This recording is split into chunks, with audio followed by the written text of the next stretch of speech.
All right, so what we got is we got the old bushing. Sorry, I had to hire me a cameraman here. I couldn't do this and hold the camera on my own. We'll slide this old bushing right over on top, and you see down here, we're just gonna sit that right on top of this old one, okay? That's where these new four rings come, these old rings come in handy. I'm gonna slide those down over the top of this, and that's gonna stop, right? Then we're gonna take our 2-inch, slide that right over the top, and we're just gonna kind of drop that thing.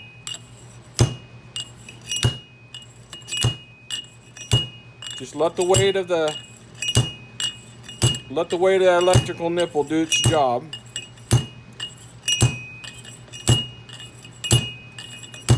Notice I'm not putting a crazy amount of force on there. If it gets a little crooked, you don't want to be beating the heck out of it. Hear that hard hit? That means we're at the bottom now. So that's bottomed out. We're going to take this, slide those guys back off,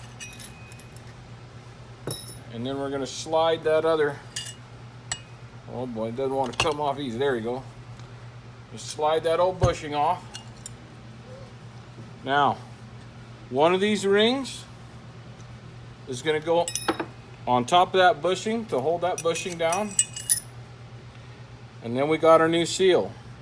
On our new seal, we got a spring side, got a solid side leather side up always. That spring side goes towards the oil.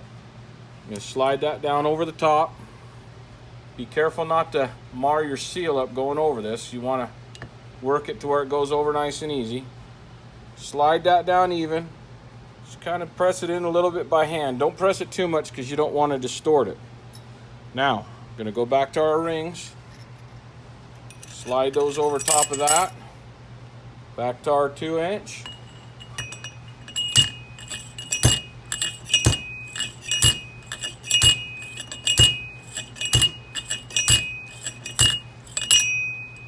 See where that one's at. Oh, as you can see, I'm low on that side and I'm high on this side. So now we're gonna kind of tilt this, and we're gonna use our hand, and we're gonna use some force to make sure it hits this side first.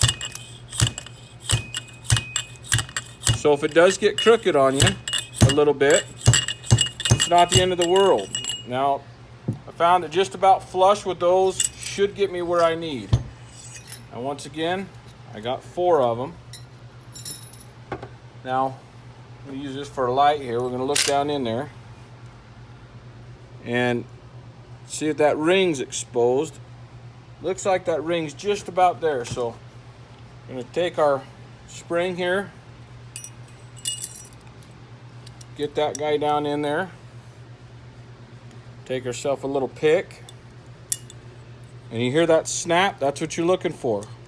Make sure that that thing's sitting in that groove all the way around in here. Check to see if that groove's in. Take that pick and kind of tug up on that and make sure that's in there, okay? That's the major assembly part. Now we got to fill this thing with oil. So they do give you a chart. Comes with your directions here. It's going to tell you your rider weight. There's your preload adjustments that we did earlier. And then here's your rider weight. We're using a 30-50-31 kit, which is for the 23. That's going to get 13.5 ounces of oil. So you get one of these oil things at any motorcycle shop or anywhere that they sell 2-strokes and premix. So you can get these. They're a good tool for this application.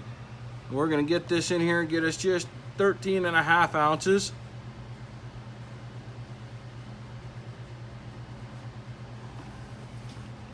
Okay, now here's where you're going to have to take a little patience. So we're going to pour it in nice and easy. It's going to take a little while to fill this thing because we're trying to pour it through a small hole. You don't have to be that close, kid. You can back up even more than that.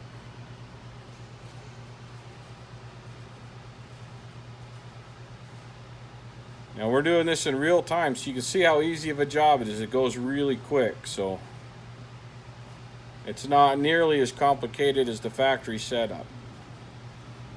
So now we got about half the oil in it here. So now what we're going to do is we're going to take this, and I put a rubber mat on the ground here so I don't mar up my forks. And we're just going to kind of pump this. We're going to pump it a good 10 or 15 times just until we feel that building pressure in here.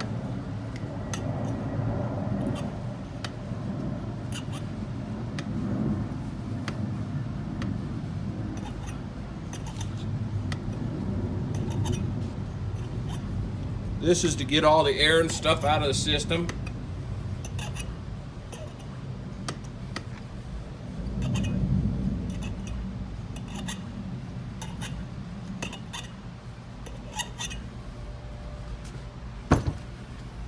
Now we'll go ahead and put the rest of that oil in here.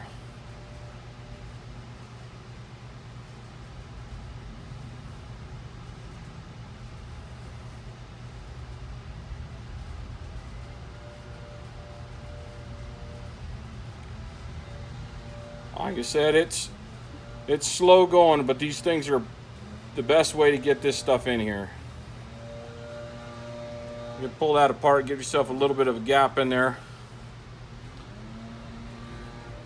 You want to make sure you get this oil pretty precise, because those forks want a certain amount of oil, and you want to get the same amount of oil on one side and the other so that the forks act the same from side to side. Now that we got this, here's the best part of this system, is you do not have to gorilla this together. You can just simply tighten this by hand. There is no more having to compress that big old spring in there and getting the cap shooting halfway across the room if you don't quite get the thread engaged.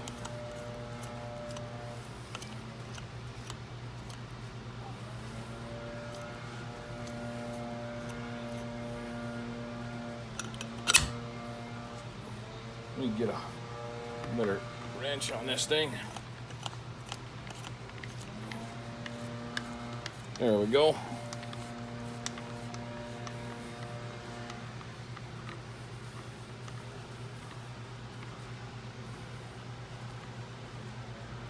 Now you don't want to over tighten this guy either.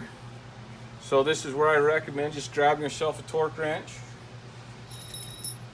and trying to get this thing down to about 25 foot-pounds for this guy is all you need. It's a fine thread, so it's going to have a lot of clamping force, and there's a lot of threads in it, so you don't need to get real crazy with this thing.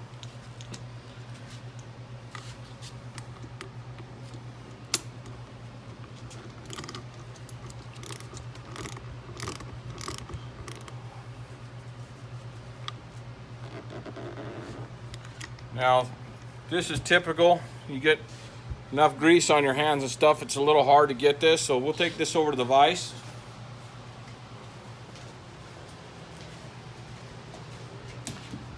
Now, if you're going to put this in a vise, two things to remember. One, you don't want to mar the surface, so get some rubber or something in there to protect it. Two, this is a thin tube. You do not want to crush this thing in there, because if you tighten that vise down too tight, you're going to end up bending the outer housing. If you do that, then you got problems. So here it's twisting just a little bit. We're going to just snug that vise up a tiny bit.